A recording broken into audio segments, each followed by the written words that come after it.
Amour-passion, amour fort mais amour un peu moins passionnel dans ce qui constitue la grande œuvre romanesque de la période, les romans de Chrétien de Troyes.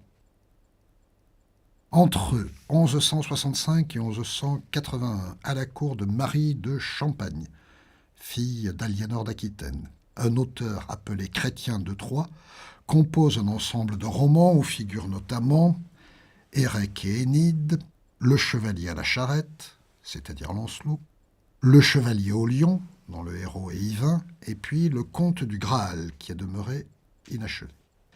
Chrétien de Troyes instaura là le socle d'un des plus grands cycles romanesques occidentaux, celui du roi Arthur, des chevaliers de la table ronde et de la quête du Graal, le Graal, c'est-à-dire la coupe dans laquelle avait été recueilli le sang du Christ au moment de son supplice.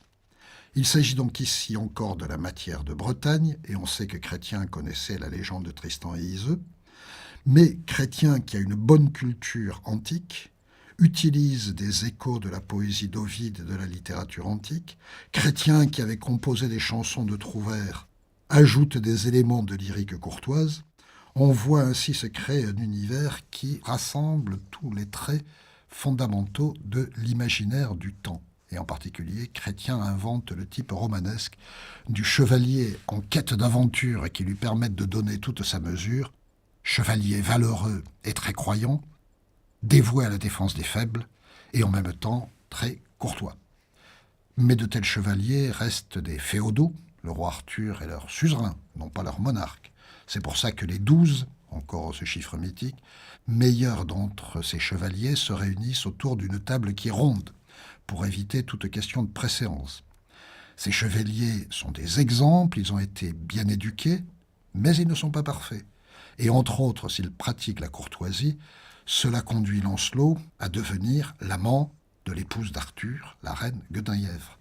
De la sorte que, même s'ils sont profondément chrétiens, comme en témoigne le conte du Graal, leurs imperfections subsistent. On y reviendra dans la prochaine leçon, vous en verrez l'importance. Mais dans cet univers d'héroïsme et d'amour, le merveilleux a sa place, merveilleux chrétien avec le Graal, la relique précieuse entre toutes, merveilleux païen aussi avec l'enchanteur Merlin qui protège Arthur, ou la fée Morgane.